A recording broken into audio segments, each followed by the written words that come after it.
கோலால Srinivas vein, இதில் Indian interest என்ன நினைக்கிறீங்க? இன்னைக்கு இஸ்ரேலோடும் சரி ஈரானோடும் சரி ஒரு குட் ஆஃபீஸர்ஸ் கொண்டிருக்கக்கூடிய நாடு, அதே வேளையில் ஒரு ஒரு விரிவான போர் வந்தால் எந்த நாட்டு பொருளாதாரத்துக்கும் நல்லதில்லை, எந்த நாட்டுடைய பாதுகாப்புக்கும் நல்லதில்லை.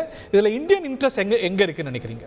அந்த ரீஜன்ல ஈரான்ல இருக்கக்கூடிய சபர் துறைமுகம் அதை மேம்படுத்துகிற வேலையும் நம்ம பார்த்து கொண்டு இருக்கிறோம். அதே நேரத்தில் மோடி ஆட்சிக்கு வந்ததற்கு பிறகு இஸ்ரேலோடையும் நல்ல நட்போட இருக்கிறோம். இப்ப இதே மாதிரி தான் மோடி உக்ரைனுக்கும் போய்விட்டு வந்தார், ரஷ்யாவுக்கும் போய்விட்டு வந்தார். நம்ம ரெண்டு பக்கமே நட்போட இருக்கிறோம்.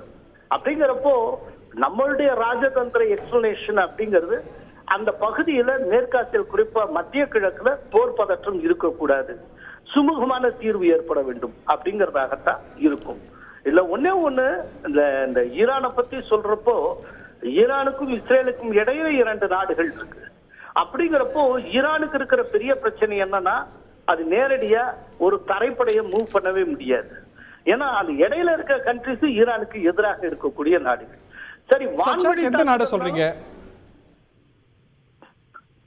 ஈராக்ல அவங்க மிலிஷியாஸ் தான் உறுதியா இருக்காங்க. அப்கோர்ஸ் தரைப்படை தாக்குதல் அப்படிங்கிறது சவாலானது.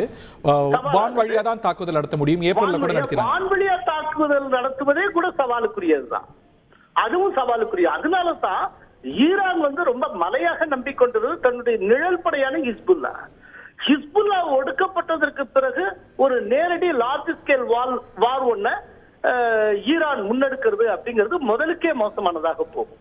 அதனாலதான் ஆரம்பத்துல சவடால் பேசிட்டு இருந்த ஈரான் இப்ப வரைக்கும் அமைதியா இருக்கிறதுக்கு காரணம் இதுதான். Very interesting. செய்திகளை உடனுக்குடன் தெரிந்து கொள்ள உடனே சப்ஸ்கிரைப் பண்ணுங்க.